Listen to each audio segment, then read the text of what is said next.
ಕುದೂರು ನ್ಯೂಸ್ಗೆ ಸ್ವಾಗತ. ನಾನು ನಿಮ್ಮ ಸುದ್ದಿ ಮಿತ್ರ ಕುದೂರು ಮಹೇಶ್.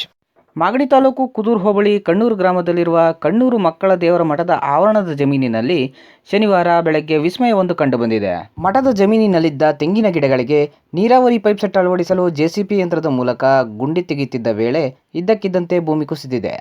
10 ಅಡಿಗೂ ಹೆಚ್ಚು ಆಳದ ಹಗೆವು ಕಂಡುಬಂದಿದ್ದು, ಇದರಲ್ಲಿ ತಾಮ್ರದಿಂದ ಮಾಡಿದ ಪೂಜಾ ಸಾಮಗ್ರಿಗಳಾದ ಉಯ್ಯಾಲೆ, ಸರಪಳಿ, ಪೂಜಾ ತಟ್ಟೆ, ದೀಪದ ಸ್ತಂಭ, ವಿಭೂತಿ ಗಡ್ಡೆ, ಜಾಗಟೆ, ನಂದಿ ಧ್ವಜ, ಗಂಟೆ, ಮಂಗಳಾರತಿ ಉದ್ದಂಡ, ಕಮಲದಂಡ ಜೊತೆಗೆ ಉರಿಯುತ್ತಿರುವ 2 ದೀಪಗಳು ಈ ಜಾಗದಲ್ಲಿ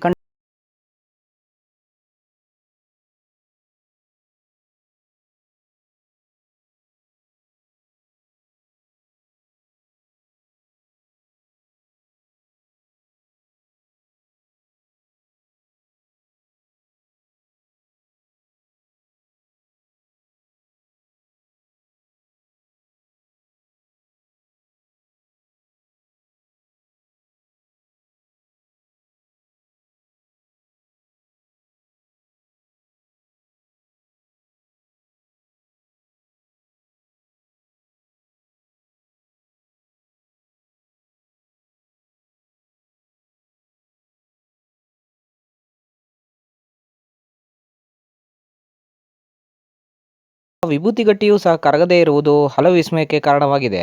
ಈ ಘಟನೆ ಕುರಿತಾಗಿ ಕಣ್ಣೂರಿನ ಮಕ್ಕಳ ದೇವರ ಮಠದ ಸ್ವಾಮೀಜಿಗಳಾದ ಡಾಕ್ಟರ್ ಮೃತ್ಯುಂಜಯ ಸ್ವಾಮೀಜಿಯವರು ಮತ್ತು ಸಂಸ್ಕೃತ ವಿದ್ವಾನ್ ಡಾಕ್ಟರ್ ಎಂ ರಾಜಣ್ಣನವರು ಕುದೂರು ನ್ಯೂಸ್ ಜೊತೆ ಮಾತನಾಡಿದ್ದಾರೆ.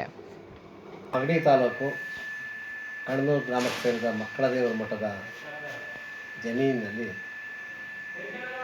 ತೆಂಗಿನ ಸಸಿಗಳನ್ನು ಹಾಕಿ ಡ್ರಿಪ್ ಇರಿಗೇಷನ್ ಮಾಡುವ ಸಂದರ್ಭದಲ್ಲಿ ಜೆಸಿಬಿಯಿಂದ ಟ್ರಂಚ್ ಹೊಡೆಯುವಾಗ ಒಂದು ಕಲ್ಲು ಮೇಲಕ್ಕೆ ಬಂದಾಗ ಕೆಳಗಡೆ ಒಂದು ದವಿ ಕಾಣ್ತು.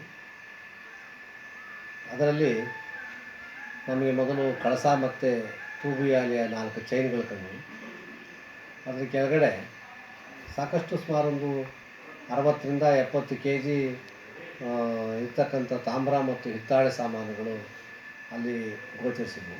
ಅವೆಲ್ಲವನ್ನೂ ಈಗ ತಂದು ಶೇಖರಿಸಿದ್ದೇನೆ. ಅದರಲ್ಲಿ ಜಾಗಟೆ, ಗಂಟೆ, ಧ್ವಜಸ್ತಂಭದ ಅಂಡೆಗಳು,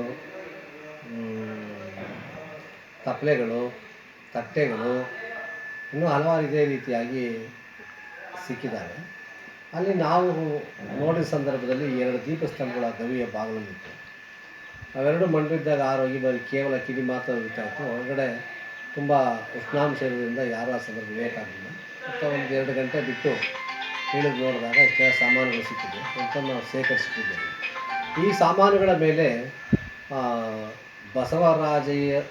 ದಳವಾಯಿ ಬಸವರಾಜಯ್ಯರವರು ಮಕ್ಕಳ ದೇವರ ಮಠಕ್ಕೆ ಅನ್ನುವ ಹೆಸರಿದೆ. ಹಿಂದೆ ಈ ಸಂಬಂಧವಾಗಿ ಹೊನ್ನಾಪುರ ಗ್ರಾಮವನ್ನು ಮಕ್ಕಳ ದೇವರ ಮಠಕ್ಕೆ ದಾನವನ್ನಾಗಿ ನೀಡಿ ಅದಕ್ಕೆ ಸಂಬಂಧಪಟ್ಟ ಹಾಗೆ ತಾಮ್ರಶಾಸನ, ಶಿಲಾಶಾಸನಗಳೆಲ್ಲವೂ ಕೂಡ ಈಗಲೂ ಇದ್ದಾವೆ. ಇದು ಆ ಕಾಲದ 1730 ಆಸುಪಾಸಿನಲ್ಲಿ ಆ ಬಸವರಾಜಯ್ಯನವರು ಇದ್ದದ್ದು. ಆ ಕಾಲದಲ್ಲಿ ಮಠಕ್ಕೆ ಅವರು ದಾನವನ್ನು ಕೊಟ್ಟಿರೋದ್ರಿಂದ ಅಷ್ಟು ಸಾಮಗ್ರಿಗಳಲ್ಲಿದ್ದು ತಂದು ಈಗ ಶೇಖರಿಸಿ ಇಟ್ಟಿದ್ದೇವೆ.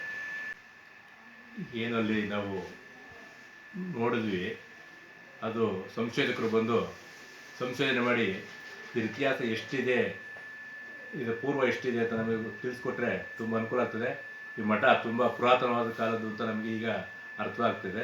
ಅದನ್ನು ಸಂಶೋಧಕರು ಬಂದು ಇದನ್ನು ಕಾಲಮಾನವನ್ನು ಗುರುತಿಸ್ಕೊಟ್ರೆ ತುಂಬ ಅನುಕೂಲ ಅಂತ ನಾನು ಈ ಸಂದರ್ಭದಲ್ಲಿ ಇಷ್ಟಪಡ್ತೀನಿ.